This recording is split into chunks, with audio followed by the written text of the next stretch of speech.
سکتی ہیں مگر میاں وہ ایک ہی اچھا ہوتا ہے. ایک چھوٹی سی بات درمیان میں کر کے آگے چلتا ہوں. ہمارے کوئی ریلیٹیو خاتون آئیں ملاقات کے لیے, ہماری محرم خاتون تھیں وہ. انہوں نے مجھے بتایا کہ میں کہیں بھی جاتی ہوں تو لوگوں کو نہیں پتہ ہوتا کہ یعنی میرے رشتہ دار خاتون ہے وہ. تو بہت سی خواتین مجھے ویڈیو دکھا رہی ہوتی ہیں, یہ مفتی دیکھو یہ انتہائی فضول آدمی ہے, اور ہم اپنے بچوں کو اب اس کے پاس جانے سے روکتے ہیں. کل کی بات ہے, خاتون نے مجھے بتایا, میں نے کہا آپ جب معاشرے میں چلتی پھرتی ہو تو لوگوں کو تو نہیں پتہ کہ آپ میری ریلیٹیو ہو, تو کیا تبصرہ ہوتا ہے عورتوں کا نا. مردوں میں تو ہم چلتے ہیں, خواتین کا ہمیں نہیں پتہ چلتا کہ ان کے کیا کمنٹس ہیں. آزاد ذرائع سے ہمیں معلومات نہیں ملتی. تو کل کوئی خاتون آئی تھی ہماری ریلیٹیو, انہوں نے بتایا کہ میں ایک جگہ بیٹھی ہوئی تو کسی خاتون کو نہیں پتہ تھا کہ یہ میری کوئی ریلیٹیو ہے. تو اس نے کہا کہ یہ مفتی کے اتنا فضول قسم کا آدمی ہے, یہ مجھے زہر لگتا, یہ اسٹائل تھا, مجھے زہر لگتا ہے یہ آدمی. موبائل میں دکھا رہی تھی. تو وہ ہماری جو ریلیٹیو خاتون تھی انہوں نے پوچھا کیوں بھائی ان میں کیوں زہر ہے. کب میں اپنے بچوں کو روکتی ہوں ان کے پاس جانے سے. بچے جاتے ہیں اور شادی کر رہے ہوتے ہیں, آ کے کیا کر رہے ہوتے ہیں, شادی خراب ہو رہے ہیں بچے.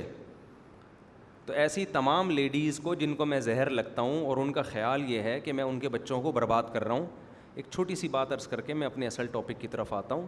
دیکھو یہ بالکل ایسا ہی ہے جیسے آپ کو تبلیغ والے زہر لگتے ہیں کہ آپ کے بچوں کو سہ روزے پہ لے گئے, 4 مہینے پہ لے گئے. لگتے ہیں کہ نہیں لگتے؟ ایسے لوگ میں نے دیکھے ہیں کہ یار ہمارے بچوں کو بگاڑ رہے ہیں, زہر لگ رہے ہیں ہمیں. لیکن جب آپ کا بچہ چرسیوں میں بیٹھے گا نا اور بگڑے گا, لڑکیوں کا پیچھا کرے گا بائکوں میں, پھر آپ کو تبلیغ والوں کے علاوہ آپ کے پاس کوئی آپشن نہیں ہوگا. ہمارے فیصل آباد میں ایک دوست ہیں, تبلیغ میں بڑا وقت لگا, بڑے تاجر ہیں. میں نے کہا یار یہاں تبلیغ کی مخالفت کتنی ہے. انہوں نے کہا بعض سب تو اہل حدیث ایسا نہیں کرتے, بعض اہل حدیث بہت مخالف ہیں تبلیغ کے. میں نے کہا پھر کیا کہہ رہے ہیں, لیکن جب ان کے اپنے بچے بگڑتے ہیں نا تو ہمارے پاس ہی لے کر آتے ہیں اس کو سہروزے کی جماعت میں. ان کو پتہ ہے انسان کا بچہ بنانے کا ہمارے پاس اس کے علاوہ کوئی آپشن ہے نہیں. تو بگڑے ہوئے کو سب سمجھ میں آ جاتا ہے کہ بھئی اب یہی ہے جماعت. اللہ یہ کہ کسی بزرگ کے پاس لے جائیں تو بزرگ کو بھی نفی کر دیا آپ نے, بزرگ مارکیٹ میں ایسے شارٹ کیا آپ نے کہ سارے ہی بزرگ غلط. تو 2 ہی آپشن ہے میرے بھائی, کسی کو انسان کا بچہ بنانے کے لیے یا تو کسی بزرگ کے پاس لے جاؤ, حضرت آپ اس کو اپنی خدمت میں رکھیں, جیسے آپ کے اخلاق ہیں ویسے اس کو سکھائیں, اس کو اللہ سکھائیں, یہی ہے نا. یا کون سا آپشن ہے؟ تبلیغ کا آپشن ہے. تو اسی طرح جو خواتین جن کو میں زہر لگتا ہوں نا بہت زیادہ کہ ہمارے بچوں کو بگاڑ رہا ہے, جب تمہارا بچہ اللہ نہ کرے بگڑے گا نا, دیر سے شادی ہونے کی وجہ سے بچے بگڑتے ہیں, یہ سمجھ لینا. یہ پرانا زمانہ نہیں ہے کہ 40 سال میں شادی ہو رہی ہے تو عفت اور پاک دامنی کے ساتھ شرمیلے دولہا نے زندگی گزاری. دولہا کتنے شرمیلے ہوتے تھے, ہمیں یاد ہے ونس اپون اے ٹائم. جتنی شرمیلی دلہن ہوتی تھی اس کے تھوڑا سا فرق ہوتا تھا بس دولہا میں. دولہا کی زندگی ساری زندگی نظریں جھکا کے گزاری, کو ایجوکیشن سسٹم نہیں تھا. جس دن شادی ہوتی تھی دولہا کے ایک وقار, چہرے پہ نور, چہرے سے ہلکا سا جھانک رہا ہوتا تھا. ہمیں تو بچپن میں ہم دولہے کو دیکھتے تھے, ہم کہتے دم گھڑ جائے گا اس کا, ہٹاؤ یار سامنے سے, یہ سانس لینے دو اس کو. شرم میں بیٹھا ہے, سانس نہیں آ رہا, نظر نہیں آ رہا, مگر اتنا نہیں کہ وہ گھونگٹ اٹھا کے, وہ کیا کہتے ہیں سوری, صحرا اٹھا کے دیکھ لے. وہ بھی گھونگٹ کی طرح ہی تھا وہ. اور ایک رومال رکھا ہوتا تھا دولہے نے, ایک رومال ہوتا تھا تکون سا, اس سے یوں کر رہا ہوتا تھا بیٹھ کے. سرسوں کا تیل سر میں لگا ہوا ہوتا تھا اس کے. یہ تیاری ہوتی تھی دولہا کی نا, سرسوں کا تیل سر میں لگا ہوا ہے, سائڈ کی مانگ یا بیچ کی مانگ نکالی ہوئی ہے اس نے. ایسے شرمیلے دولہا 40 سال میں بھی کبھی گناہ کا ان کو خیال نہیں آیا. جو شادی میں اتنا شرما رہا ہے وہ برائی میں کتنا شرمائے گا, خود سوچو نا. اب وہ زمانہ گیا, جن خواتین کو میں زہر لگتا ہوں ان کو میں یہ عرض کر رہا ہوں کہ وہ زمانہ ونس اپون اے ٹائم ختم. اب آپ نے اپنے بچے کو نہیں بگاڑا نا میرے بیانات سنوا کے, جس کو آپ بگڑنا کہہ رہی ہو وہ ایسا بگڑے گا. میرے پاس کیسز ہیں, ماں باپ آ رہے ہیں کہ ہم اپنے بیٹے سے کہہ رہے ہیں کم بخت شادی کر لے, انسان کا بچہ بن جا, لیکن لڑکے کو اب لڑکیوں کا ایسا چسکا لگا ہے اب وہ شادی کی ٹینشن لینے کے لیے تیار نہیں ہے. سمجھ میں آ رہی ہے بات کہ نہیں آ رہی؟ تو میں خواتین سے کہتا ہوں اپنے بچوں کو ہمارے پاس بھیج کے بگاڑ لو. خدا کی قسم یہ بگڑنا اچھا ہے اس بگڑنے سے جب وہ خود بگڑے گا. پھر ایسا بگڑے گا کنٹرول میں نہیں, ابھی بگاڑ لو, ہو سکتی ہیں, مگر میاں وہ ایک ہی اچھا ہوتا ہے. ایک چھوٹی سی بات درمیان میں کر کے آگے چلتا ہوں. ہمارے کوئی ریلیٹیو خاتون آئیں ملاقات کے لیے, ہماری محرم خاتون تھیں وہ. انہوں نے مجھے بتایا کہ میں کہیں بھی جاتی ہوں تو لوگوں کو نہیں پتہ ہوتا کہ یعنی میرے رشتہ دار خاتون ہے وہ.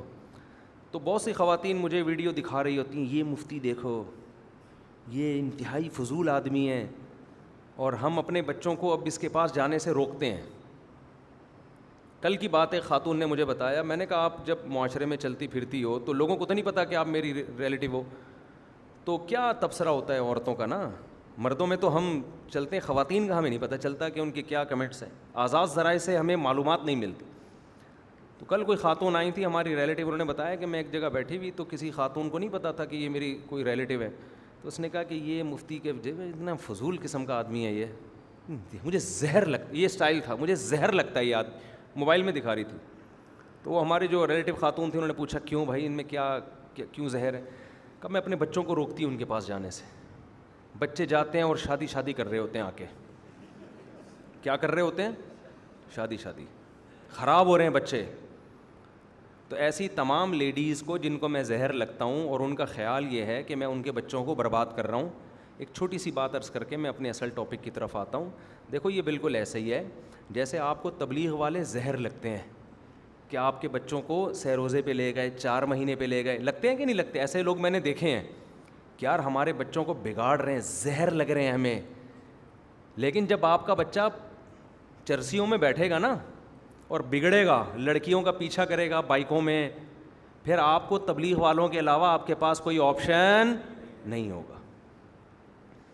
ہمارے فیصل آباد میں ایک دوست ہیں, تبلیغ میں بڑا وقت لگا, بڑے تاجر ہیں. میں نے کہا یار یہاں تبلیغ کی مخالفت کتنی ہے. انہوں نے کہا بعض سب تو اہل حدیث ایسا نہیں کرتے, بعض اہل حدیث بہت مخالف ہیں تبلیغ کے. میں نے کہا پھر کیا کہہ رہے ہیں, لیکن جب ان کے اپنے بچے بگڑتے ہیں نا تو ہمارے پاس ہی لے کر آتے ہیں اس کو سہروزے کی جماعت میں. ان کو پتہ ہے انسان کا بچہ بنانے کا ہمارے پاس اس کے علاوہ کوئی آپشن ہے نہیں. تو بگڑے ہوئے کو سب سمجھ میں آ جاتا ہے کہ بھئی اب یہی ہے جماعت. اللہ یہ کہ کسی بزرگ کے پاس لے جائیں تو بزرگ کو بھی نفی کر دیا آپ نے, بزرگ مارکیٹ میں سے ایسے شارٹ کیا آپ نے کہ سارے ہی بزرگ غلط. تو 2 ہی آپشن ہے میرے بھائی, کسی کو انسان کا بچہ بنانے کے لیے یا تو کسی بزرگ کے پاس لے جاؤ, حضرت آپ اس کو اپنی خدمت میں رکھیں, جیسے آپ کے اخلاق ہیں ویسے اس کو سکھائیں, اس کو اللہ اللہ سکھائیں, یہی ہے نا. یا کون سا آپشن ہے, تبلیغ کا آپشن ہے. تو اسی طرح جو خواتین جن کو میں زہر لگتا ہوں نا بہت زیادہ کہ ہمارے بچوں کو بگاڑ رہا ہے, جب تمہارا بچہ اللہ نہ کرے بگڑے گا نا, دیر سے شادی ہونے کی وجہ سے بچے بگڑتے ہیں, یہ سمجھ لینا. یہ پرانا زمانہ نہیں ہے کہ 40 سال میں شادی ہو رہی ہے تو عفت اور پاک دامنی کے ساتھ شرمیلے دولہا نے زندگی گزاری. دولہا کتنے شرمیلے ہوتے تھے, ہمیں یاد ہے ونس اپون اے ٹائم